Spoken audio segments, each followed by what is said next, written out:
El espíritu en el hombre. Con el avance de la evolución de un planeta habitado y la espiritualización ulterior de sus habitantes, las influencias espirituales adicionales pueden ser recibidas por tales personalidades maduras. Así como los mortales progresan en el control de la mente y en la percepción del espíritu, estos ministerios de espíritu múltiple pasan a ser más y más coordinados en función, se tornan cada vez más interrelacionados con el superministerio de la Trinidad del Paraíso. Aunque la divinidad puede ser plural en su manifestación, en la experiencia humana la deidad es singular, siempre única. Tampoco el ministerio espiritual es plural en la experiencia humana. Sea cual fuese su pluralidad de origen, todas las experiencias espirituales son una en su función. De hecho son una, pues el ministerio del Espíritu de Dios séptuple está en las criaturas del gran universo y existe para las mismas. A medida que crecen las criaturas en apreciación a, y receptividad de, este ministerio unificador del Espíritu, este se convierte en su experiencia, en el ministerio del Dios Supremo. Desde las alturas de la gloria eterna desciende el Espíritu Divino, a través de una larga serie de pasos, para encontrarse contigo así como eres y donde quiera que estés. Y entonces, en asociación de fe, abraza con amor el alma de origen mortal para embarcarse en el seguro y certero camino de vuelta, de reascensión sin detenerse nunca hasta que el alma evolucionaria sea exaltada con seguridad hasta las mismas alturas de dicha de las cuales saliera originalmente el Divino Espíritu en esta misión de misericordia y ministerio.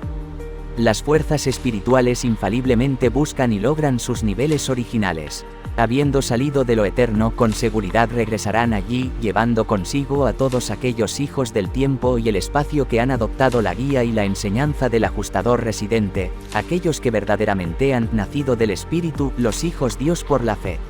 El Espíritu Divino es la fuente del incesante ministerio y estímulo para los hijos de los hombres.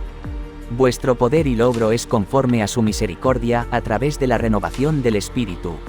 La vida espiritual, así como la energía física, se consume. Los esfuerzos espirituales resultan en un relativo agotamiento espiritual. La total experiencia ascendente es tan real como espiritual, y así es como está precisamente escrito, es el espíritu el que estimula. El espíritu da. La difunta teoría de las más elevadas doctrinas religiosas no tiene poder para transformar el carácter humano ni para controlar la conducta de los mortales. Lo que el mundo de hoy necesita es lo que vuestro antiguo maestro declaró, no en palabras solamente, sino también en el poder y en el Espíritu Santo.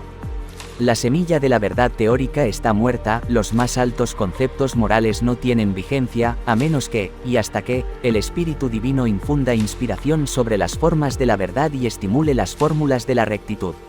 Aquellos que han recibido y reconocido la presencia de Dios han nacido del Espíritu. Sois el templo de Dios, y el Espíritu de Dios mora en vosotros. No es suficiente que se haya derramado este Espíritu sobre vosotros, el Espíritu Divino debe dominar y controlar cada fase de la experiencia humana. Es la presencia del Espíritu Divino, el agua de la vida, la que previene la sed devoradora del descontento mortal y el hambre indescriptible de la mente humana no espiritualizada. Los seres motivados por el Espíritu nunca están sedientos, pues el agua espiritual será en ellos un manantial de satisfacción que fluye eternamente hacia la vida. Estas almas divinamente regadas son prácticamente independientes del medio ambiente material en cuanto a los regocijos de vivir y las satisfacciones de la existencia terrenal.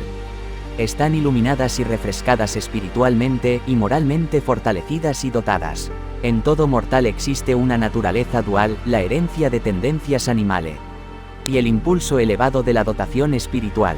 Durante la corta vida que vosotros vivís en Urantia, estos dos impulsos diversos y opuestos difícilmente pueden reconciliarse plenamente, no pueden ser armonizados ni unificados, pero a lo largo de vuestra vida, el espíritu combinado no cesa jamás de ministrar para ayudaros a someter cada vez más la carne a la guía del espíritu.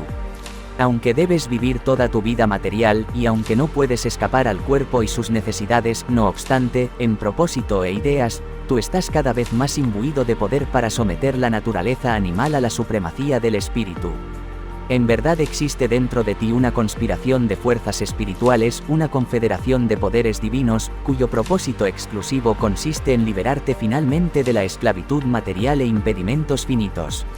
El propósito de todo esto es que podáis ser fortalecidos con el poder en el hombre interior por su espíritu. Y todo esto tan solo representa los pasos preliminares hacia el logro final de la perfección de la fe y el servicio, esa experiencia en la que os hallaréis llenos de la entera plenitud de Dios, porque todos los que son guiados por el Espíritu de Dios son los hijos de Dios. El Espíritu nunca impulsa, solo guía. Si eres un aprendiz voluntarioso, si quieres lograr niveles espirituales y alcanzar las alturas divinas, si sinceramente deseas alcanzar el objetivo eterno, entonces el Espíritu Divino te guiará suave y amorosamente por el camino de la filiación y el progreso espiritual. Cada paso que dé debe ser de buena voluntad, cooperación inteligente y alegre. La dominación del Espíritu no está matizada jamás por la coerción ni comprometida por la compulsión. Y cuando esa vida de guía espiritual sea aceptada inteligentemente y sin reservas, se desarrolla gradualmente en la mente humana una conciencia positiva de contacto divino y seguridad de comunión espiritual. Tarde o temprano, el Espíritu atestigua con tu espíritu, el ajustador, que eres una criatura de Dios. Y a tu propio ajustador del pensamiento te ha hablado de tu parentesco con Dios, de manera que la historia demuestra que el Espíritu atestigua con tu espíritu, no para tu espíritu. La conciencia de la dominación del espíritu en una vida humana exhibe finalmente manifestaciones cada vez mayores de las características del espíritu en las reacciones vitales de tales mortales guiados por el espíritu, porque los frutos del espíritu son el amor, la alegría, la paz, la resignación, la dulzura, la bondad, la fe, la humildad y la templanza. Tales mortales que son guiados por el Espíritu y están divinamente iluminados, aun cuando caminan por los bajos senderos del sufrimiento y con lealtad humana cumplen con las obligaciones de sus deberes terrenales, han comenzado ya a discernir las luces de la vida eterna que centelean en las lejanas orillas de otro mundo.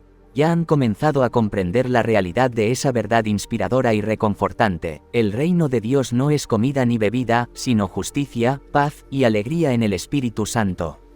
A través de cada prueba, frente a cada penuria, las almas nacidas del Espíritu están sostenidas por esa esperanza que trasciende todos los temores, porque el amor de Dios se esparce a todos los corazones a través de la presencia del Espíritu Divino.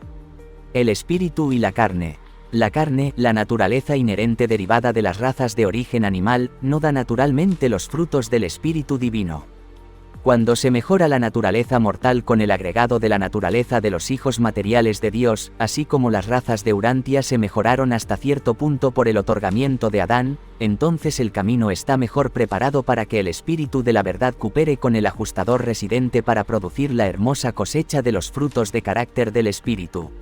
Si vosotros no rechazáis a este Espíritu, aún se necesita la eternidad para ejecutar la misión, Él os guiará hacia toda la verdad. Los mortales de un mundo normal no experimentan una constante lucha entre sus naturalezas material y espiritual.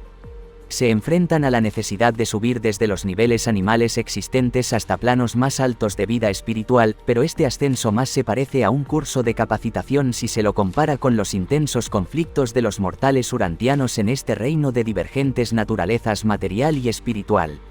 Los pueblos de Urantia están sufriendo las consecuencias de una doble privación de ayuda en esta tarea de progresivo logro espiritual planetario.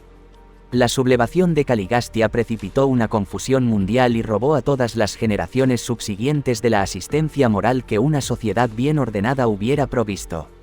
Pero aún más desastrosa fue la falta de Adán, que privó a las razas de un tipo superior de naturaleza física que habría sido más armoniosa con las aspiraciones espirituales.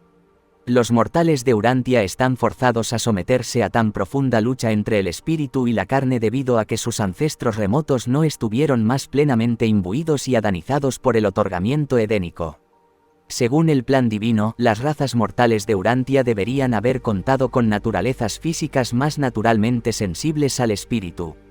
A pesar de este doble desastre para la naturaleza del hombre y su medio ambiente, los mortales de hoy en día experimentarían menos de este aparente conflicto entre la carne y el espíritu si quisieran entrar en el reino del espíritu, donde los hijos de Dios por la fe disfrutan relativa redención de la servidumbre esclavizadora de la carne en el servicio iluminado y liberador de la devoción sincera al cumplimiento de la voluntad del Padre en el cielo. Jesús le mostró a la humanidad el camino nuevo de la vida mortal por donde los seres humanos pueden escapar de la mayor parte de las espantosas consecuencias de la rebelión de Caligastia y compensar más eficientemente las privaciones resultantes de la falta de Adán. El Espíritu de vida de Cristo Jesús nos ha liberado de la ley de la vida animal y de las tentaciones del mal y el pecado. Esta es la victoria que supera la carne y aún vuestra fe. Aquellos hombres y mujeres que conocen a Dios y que han nacido de la experiencia de espíritu no experimentan conflicto con sus naturalezas mortales más de lo que lo hacen los habitantes de los mundos y planetas más normales que nunca han sido manchados por el pecado ni tocados por la rebelión. Los hijos de fe trabajan en niveles intelectuales y viven en planos espirituales muy por encima de los conflictos producidos por desenfrenados o desnaturalizados deseos físicos. Los estímulos normales de los seres animales y los apetitos e impulsos naturales de la naturaleza física no están en conflicto siquiera con los más altos logros espirituales excepto en la mente de las personas ignorantes, mal instruidas, o desafortunadamente, en extremo escrupulosas. Habiendo comenzado el camino de la vida eterna, habiendo aceptado el deber y recibido tus órdenes de avanzar, no temas los peligros del olvido humano e inestabilidad mortal, no te preocupes por el temor al fracaso, o por la confusión que te deja perplejo, no vaciles ni interrogues tu estado y situación porque en las horas sombrías, en cada encrucijada de la lucha por progresar, el Espíritu de la verdad siempre hablará, diciendo, este es el camino.